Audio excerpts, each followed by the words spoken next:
je vais ouvrir du coup la deuxième session de cette matinée qui là porte plutôt sur les questions que les fermes publiques locales peuvent poser à l'égard du droit administratif. Donc, je vais laisser la parole dès maintenant à Benoît Schmalz, qui est maître de conférence en droit public à l'Université Jean Monnet Saint-Étienne. Tout à fait. Bonjour à toutes et à tous. Et merci d'abord aux organisateurs et à Tom Drevard en particulier de m'avoir sollicité, et à Constance et j'allais dire Caroline, mais si Claudia, pardon. Parce que c'est Caroline vrai, ça arrive. Moi. En plus, c'est marqué, hein, donc j'ai juste à lire, mais j'essaye de ne pas lire et du coup, j'oublie. Pardon. Donc, merci en tout cas de m'avoir confié cette intervention dont l'objet porte au départ sur le... Enfin, porte au départ et toujours d'ailleurs, sur le statut des biens des fermes publiques locales. Et le titre peut interroger un peu, puisque j'ai voulu ajouter l'idée de fonds administratif, qui était en fait, doit susciter quelques interrogations, mais qui en fait me donne l'occasion de revenir sur des choses que j'avais travaillé dans ma thèse de doctorat, que j'ai soutenue ici même à Lyon 3 en 2014, ça date un peu, mais quelquefois en 12 ans, il m'arrive de reparler de ces choses-là, donc j'y reviendrai évidemment. Donc c'était une thèse qui s'intitulait « Les personnes publiques propriétaires » et dont le premier volet reprenait la théorie des droits subjectifs des personnes publiques, qu'elles exercent conformément à leurs compétences, que j'envisageais comme une habilitation, et la deuxième partie était construite intégralement sur la transposition de la notion de fonds, en considérant que l'exercice d'une compétence par une personne publique, c'est le développement d'un certain nombre d'activités, les activités qui permettent d'accomplir ses missions ou de satisfaire ses intérêts, et qu'une activité, quelle qu'elle soit lucrative ou non, qu'elle soit marchande ou non, qu'elle soit publique ou privée, une activité, c'est toujours l'exploitation d'un ensemble de biens qu'on a affecté à cette activité, un ensemble de biens qui sont fédérés par la notion de but, de la finalité, et que l'on peut envisager comme un ensemble cohérent pour différentes raisons. Donc, en droit privé, c'est essentiellement pour des raisons de crédit, pour des raisons de circulation patrimoniale, mais on peut aussi le faire pour d'autres raisons, parce que ça permet de visualiser l'activité à travers les biens qui y sont affectés, et que c'est un outil conceptuel intéressant, donc évidemment une notion doctrinale que celle de fonds administratifs, sur laquelle je reviendrai à la fin de cette intervention. Donc le droit privé lui parle des fonds de commerce, du fonds artisanal, et depuis 2006 du fonds agricole, sur lequel j'en ai. Deuxième élément de cette introduction, je voulais mettre en évidence l'intérêt que revêt pour moi cette intervention et la thématique des fermes publiques locales, et mettre un peu en perspective avec mes autres travaux de recherche qui peuvent peut-être susciter des intérêts et des interactions. C'est aussi l'objectif de ces journées comme ça, hein. Donc en gros c'est un peu l'appel à manifestation d'intérêt. Et qui explique pourquoi je n'ai pas hésité une seconde à répondre oui tout de suite, même si sur le coup, les fermes publiques locales, je ne m'y étais pas spécialement intéressé. Donc mes recherches partent d'une définition de la transition écologique qui emprunte à un concept de l'écologie sociale, discipline d'études générales des questions de durabilité, un concept que moi je trouve fondamental et très éclairant, qui est celui de métabolisme social.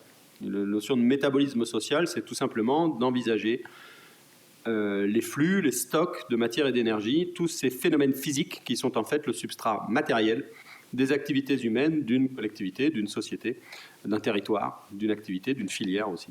Et donc c'est un concept qui apporte, selon moi, une définition opérationnelle de la transition écologique, puisqu'on peut considérer que la transition écologique, c'est opérer un changement de régime socio-métabolique, c'est-à-dire un changement de régime dans ces structures de flux, de stocks de matière et d'énergie, qui aujourd'hui est un régime extrêmement carboné et relativement écocide, pour aller vers un régime qui serait décarboné et nettement moins écocide, c'est-à-dire avec nettement moins d'impacts environnementaux.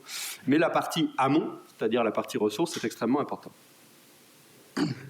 Donc si on est juriste, eh ben, on peut considérer que le droit de la transition écologique, c'est le droit qui instrumente les politiques publiques qui ont pour objet, et si possible pour effet, de transformer le métabolisme social de différentes filières, de différents territoires.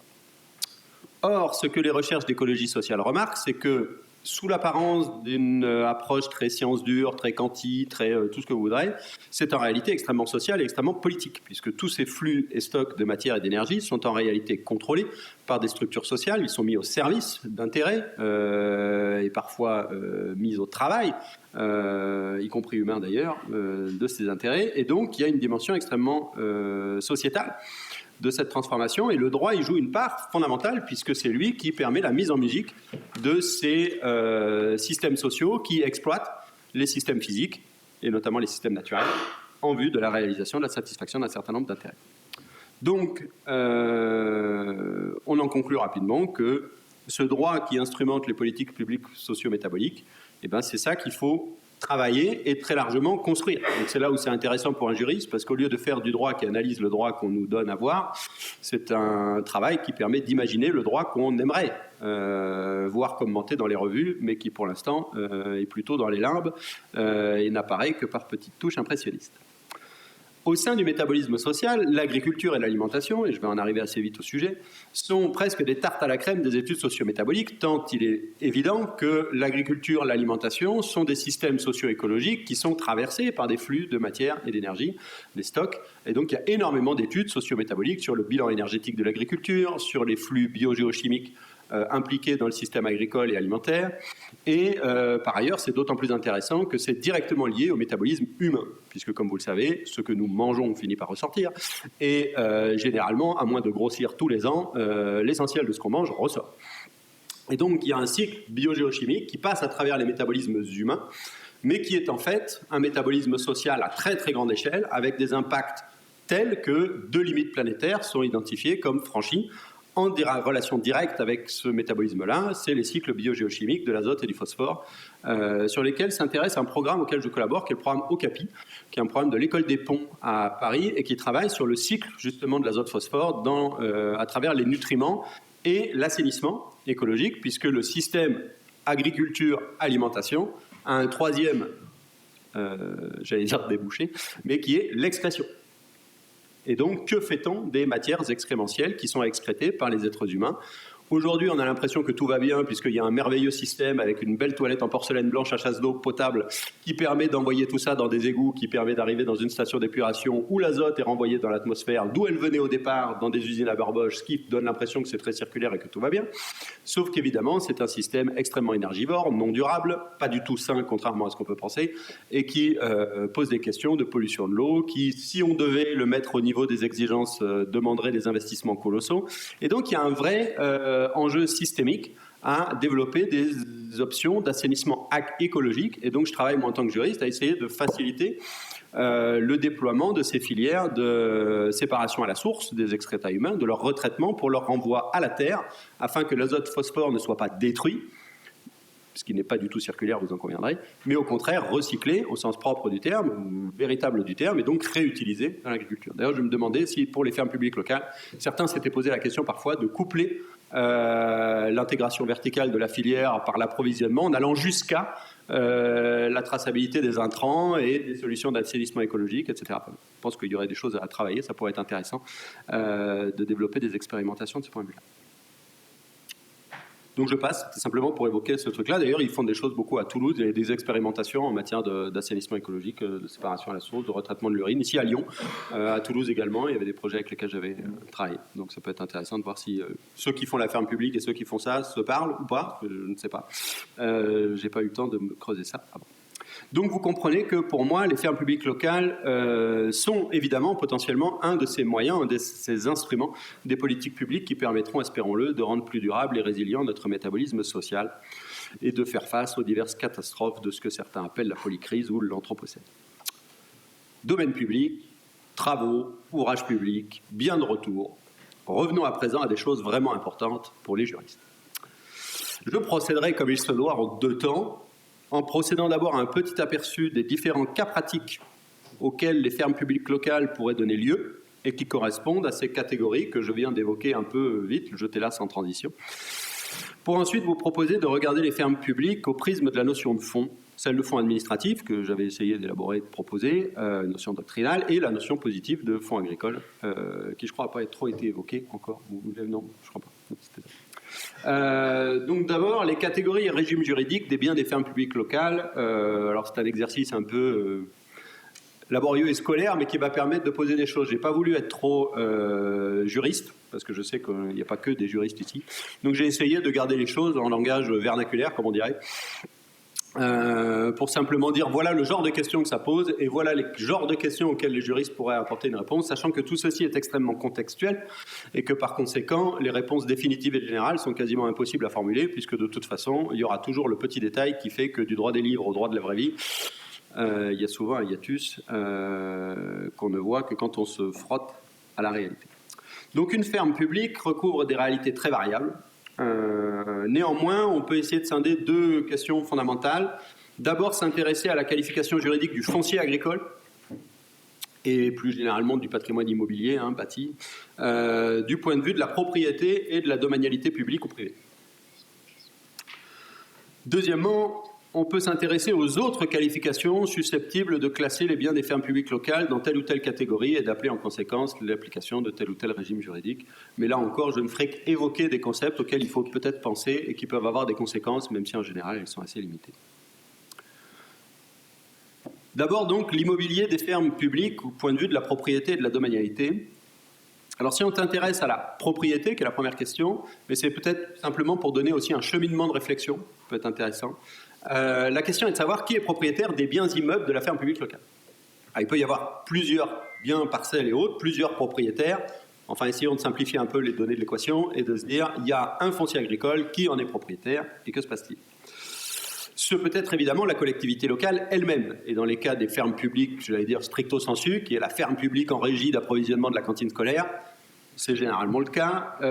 On est donc sur une propriété publique du foncier agricole avec deux implications de principe. L'interdiction des opérations patrimoniales à vil prix, d'une part, c'est-à-dire que chaque fois que la collectivité publique entre en relation avec un tiers pour une relation à titre onéreux, ayant pour enjeu l'accès ou l'utilisation à titre quelconque de son bien, qu'elle le vende, qu'elle le loue, qu'elle fasse n'importe quoi, le prix de marché est la référence, et si on est en dessous, il faut le justifier par des impératifs d'intérêt général, sinon on est susceptible de se voir intenter un procès par un contribuable local qui ferait annuler l'opération au nom du fait que, alors évidemment ça demande une vigilance extrême des contribuables locaux, donc sur les stades de foot il y a beaucoup de contentieux, sur les fermes publiques locales j'imagine que il y en aura beaucoup. Deuxièmement, l'immunité contre les voies d'exécution judiciaire, sur laquelle on reviendra à la fin parce que c'est important pour la question du fonds agricole. Une personne publique ne peut pas subir une voie d'exécution judiciaire. Elle ne peut pas faire l'objet d'une saisie, elle ne peut pas faire l'objet d'un certain nombre de mécanismes de ce genre, ce qui évidemment limite les possibilités d'utiliser le foncier dont elle est propriétaire à titre d'accessoire de crédit. Donc ça, c'est tout un tas de choses, mais bon, évidemment, elles ont un accès à l'emprunt qui prend d'autres voies. C'est deux choses que les juristes de la salle connaîtront sous les termes d'accessibilité et d'insaisissabilité des propriétés publiques, qui sont les deux caractères de ce régime. Le foncier agricole peut aussi être la propriété d'une personne privée. Dans ce cas, le bien privé d'une personne privée. Soit parce que la collectivité utilise le foncier d'autrui. Il n'est pas interdit d'imaginer que la production agricole soit le fait d'un agriculteur, mais qu'il soit intégré à une chaîne de valeur, en quelque sorte, même si là, bien sûr, on retrouvera plus les cadres classiques, puisque ce sera un fournisseur. Soit parce que la collectivité a créé une émanation privée. Entendez, une personne morale de droit privé. Et on l'a entendu avec la SIC, notamment, qui est une des possibilités. Et puis, il y a toutes les autres. Société d'économie mixte, c'est une personne morale de droit privé, etc. Enfin, toutes les émanations possibles des collectivités. Alors, les questions qui vont se poser viendront de la relation qui unit la personne privée, propriétaire du foncier agricole, à la personne publique intéressée par son activité. Donc là, on s'éloigne un peu du domaine des purs biens, parce que c'est vraiment la relation qui va fixer le cadre juridique dans lequel on va se situer. S'agit-il d'un fournisseur ? S'agit-il du titulaire d'un marché public ? S'agit-il du titulaire d'une concession ? S'agit-il dans ce cas éventuellement d'une délégation de service public ? Mais si vous savez que, attention, délégation peut prendre la forme d'un marché aussi.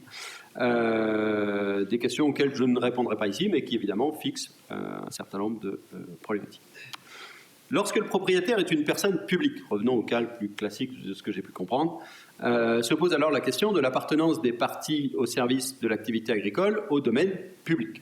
Eh bien, on peut distinguer entre la situation où l'exploitation agricole va venir s'implanter sur le foncier qui préexiste et la situation où les parcelles agricoles vont être acquises par la personne publique en étant déjà des exploitations agricoles. Ce qui, je crois, correspond au cas de Toulouse, j'ai bien écouté hier, où c'est d'abord devenu une réserve foncière sur laquelle il y avait de l'agriculture avant de devenir une ferme publique locale. Si le domaine est privé, alors le bail rural est possible, avec les exceptions à l'applicabilité du régime général que mentionné ici.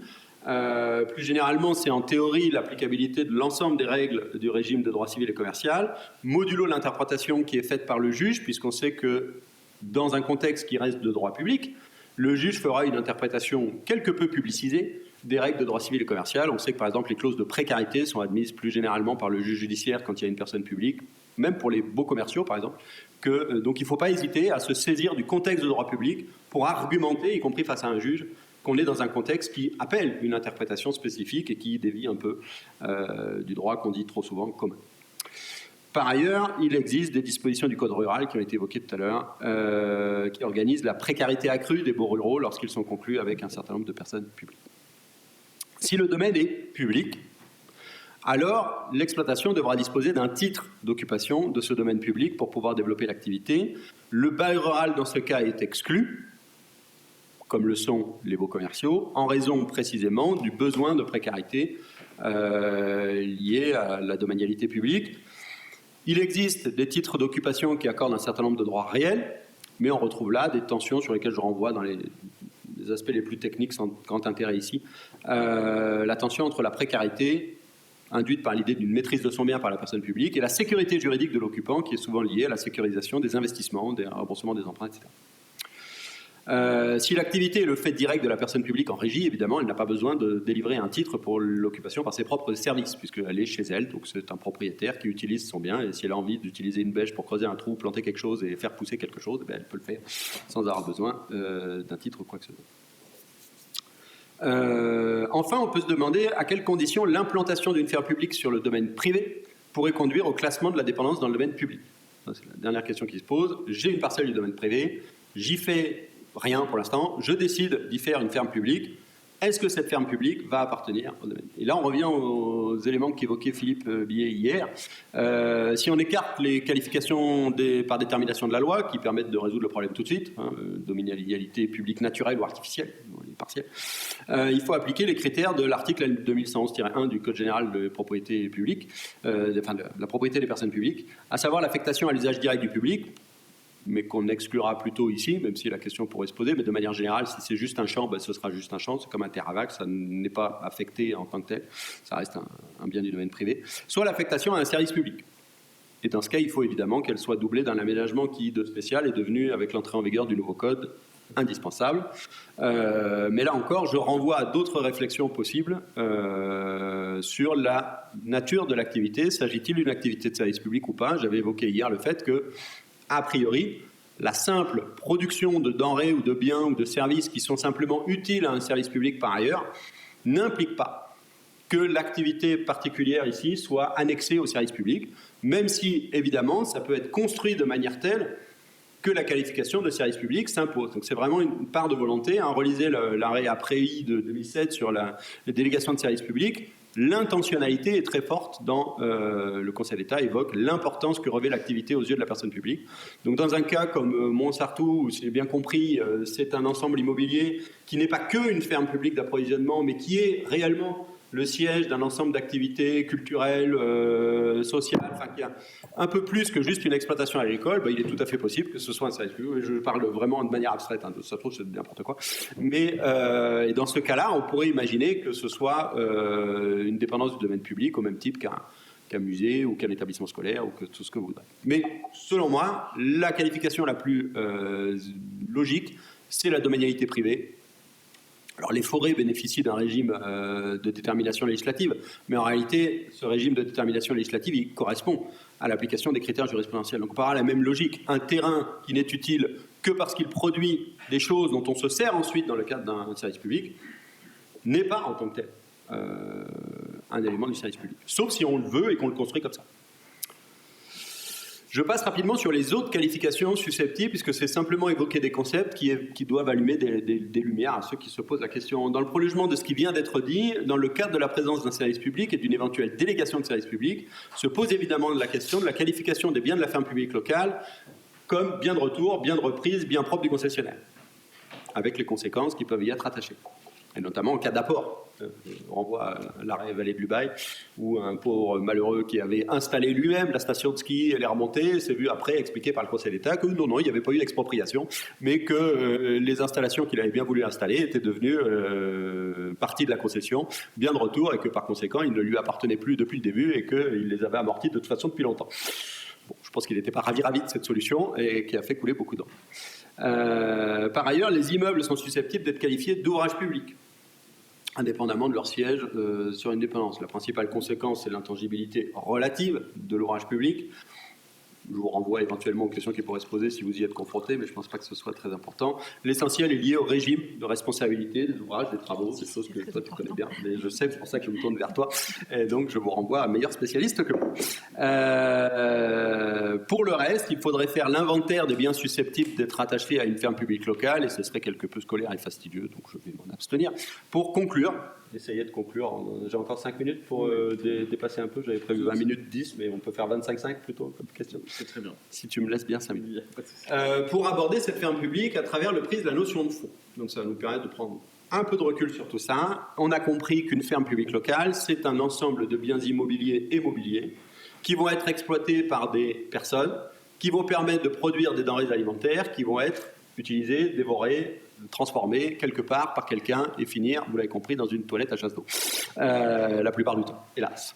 Mais indépendamment de ça, on peut voir la ferme publique locale comme une unité de production agricole, une unité socio-économique, économique au sens large, c'est-à-dire indépendamment du caractère marchand, de l'existence d'une vente ou quoi que ce soit, ça produit de la richesse. Donc on revient à la définition de l'économie des premiers cours de première année d'économie, répondre à un besoin, produire de la richesse. Et on peut envisager cette activité comme une unité juridiquement formalisable, et la formalisation juridique d'une activité, c'est ce qu'on appelle généralement l'entreprise. Mais avant même l'entreprise, qui est très mal définie en droit et qui est déjà quelque chose de très complexe en réalité, qui est un ensemble de régimes juridiques assemblés, eh bien il y a la base. Et la base d'une activité quelconque, c'est justement l'affectation d'un ensemble de moyens à une certaine fin, qui, parce qu'elle a une certaine pérennité, une certaine constance, eh bien, est une activité. Et l'universalité qui permet de rendre compte de ce phénomène, c'est la notion de fonds. Ce qui est une idée qui est très ancienne, puisque déjà le droit romain utilise la notion de fundus ou de taberna pour ce qui est des activités commerciales, la taverne, mais qui n'est pas que la taverne où on boit, il y a des tavernes de bijouterie, il y a des tavernes de boulangerie, il y a des tavernes avec plein d'adjectifs en droit romain. La taberna, c'est juste la boutique. Et vous avez à la campagne la villa et le fundus, et à la ville, la taberna. Et dans les deux cas, les Romains ont déjà réussi à formaliser juridiquement l'idée que vous avez là une activité qui n'est pas intéressante par la collection des biens, mais parce qu'elle est le siège d'une activité susceptible de produire des revenus dans la durée et par conséquent d'avoir un intérêt pour l'activité elle-même et pas pour les biens qui s'y situent. Donc c'est ça l'intérêt de ces universalités, c'est de simplifier la vie juridique de l'activité en ne cédant pas ou en n'échangeant pas ou en ne faisant pas d'opération sur chacun des biens particuliers de l'activité, mais à dire ma boutique, mon fonds agricole, c'est une unité qui a un sens et qui peut être envisagée de manière globale. Le fonds de commerce est apparu à la fin du 19e, au début du 20e siècle, précisément pour ces raisons-là. Alors à la fois pour simplifier la vie des commerçants et, ce qui n'est pas sans doute étranger à sa formalisation législative, faciliter la vie de l'administration fiscale pour permettre la taxation des plus-values de l'activité, etc. Et d'autres fonds sont apparus. Et, bon, une des idées qu'on pouvait avoir, c'était de transposer cette logique de fonds aux activités publiques. Et pour ce qui est des fermes publiques, c'est d'autant plus de sens que, comme vous l'aurez compris, les fundus fondi du droit romain, c'était déjà des fonds agricoles, et donc on pourrait tout à fait imaginer, un fonds administratif agricole, c'est-à-dire l'idée que lorsqu'on crée une ferme publique locale, on alloue un certain nombre de biens, à une activité de nature agricole, et que tout ça a une certaine unité. Alors, l'intérêt pour les personnes publiques et administratives, il est mitigé, il n'est pas exactement le même que dans le cadre du droit privé, qui est un droit essentiellement de commerce, de sûreté, de choses qui ne sont pas exactement les problématiques auxquelles sont confrontées les personnes publiques. Néanmoins, on évoquait hier la difficulté d'établir une comptabilité analytique des activités, de retracer le temps de travail, les moyens qui sont alloués à l'activité. La notion de fonds peut être une manière de coder l'existence de cette ferme publique, de dire, bon, on a une ferme publique locale, c'est le fonds administratif agricole de la collectivité. Et ce fonds administratif agricole, il bénéficie d'un certain nombre de moyens alloués. Et si on arrive à les formaliser, à en faire la liste, etc., on pourra plus facilement établir cette comptabilité analytique qui permettrait de retracer l'ensemble des opérations liées à l'exploitation de l'activité.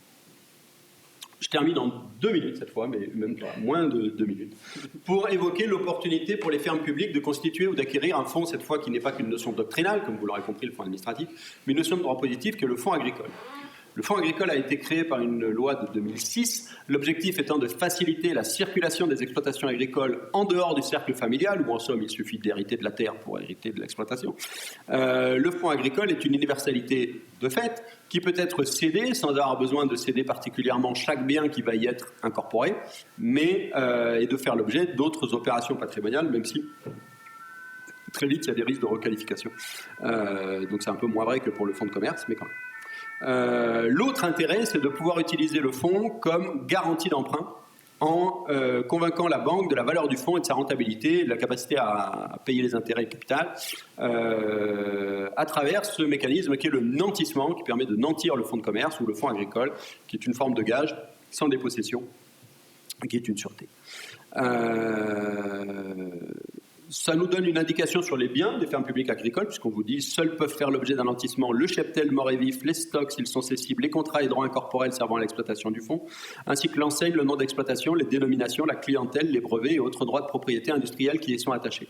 Premier intérêt, c'est de se dire voilà, quand on crée une ferme publique locale, tous les biens, toutes les richesses, tous les actifs que l'on peut y associer en disant et qui sont de fait affectés. Est-ce qu'une personne pourrait être propriétaire d'un fonds agricole, si elle l'achète ou si elle le crée ? Selon moi, pourquoi pas ?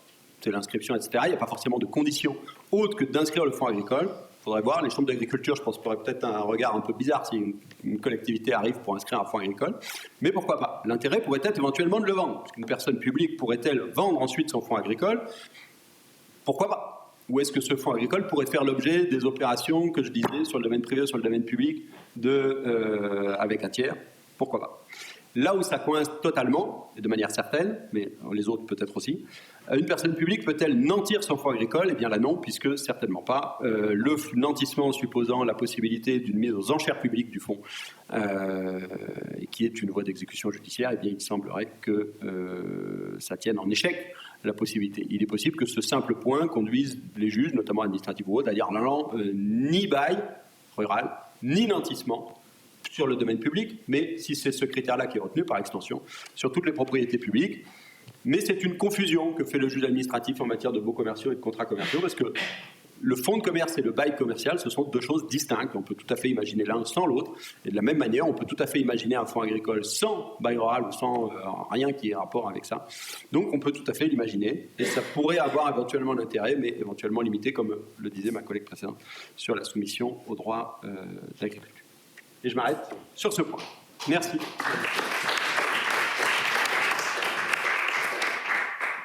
Un peu mal calibré, c'est ça. Merci. Merci. Je vais faire. Je pense qu'on peut prendre une ou deux brèves questions, mais vraiment brèves. La réponse sera lapidaire, comme les vieux arrêts du Conseil d'État. Je vous remercie. Moi, j'ai une question qui est un peu théorique, mais qui me semble intellectuellement intéressante. Si la clientèle du fonds agricole, c'est la commune, quelle est la valeur du fonds agricole ? Déjà, vous avez parfaitement raison de dire que la clientèle est associée à la valeur du fonds. Souvent, la jurisprudence a voulu en faire un critère, mais en réalité, on peut tout à fait avoir un fonds sans clientèle. La clientèle permet d'évaluer le fonds en évaluant sa capacité à être rentable ou pas. Il y a plusieurs méthodes d'évaluation de la valeur d'un fonds. Il y a une méthode qui est la méthode patrimoniale, je crois que ça s'appelle, qui est plus sur la valeur marchande, en gros, du fonds. Et puis, il y a la méthode par la rentabilité qui, là, évidemment, fait intervenir la notion de clientèle. Je pense qu'il faudrait raisonner en prospective en se disant, si le fonds était remis à un agriculteur, quelle serait la rentabilité de l'activité qu'il pourrait développer ? Et ce serait plus compliqué. Donc, c'est sans doute une des limites à la transposition, mais quelque part, que devient la valeur du fonds s'il est acquis par la personne publique ? Parce qu'une personne publique qui veut acquérir un foncier agricole sur lequel il y a déjà un fonds agricole, peut acheter le fonds agricole en fait. Et la question c'est, est-ce qu'il survit à l'acquisition ? Est-ce qu'il ne survit pas ? S'il survit, quelle devient sa valeur une fois qu'il est intégré dans une logique d'internalisation et où il n'y a plus d'échange marchand entre l'exploitation et la personne ? Bonne question, je n'ai pas la réponse, mais... Merci. Je propose qu'on passe la parole et on reviendra peut-être à des questions qui feront le lien, si vous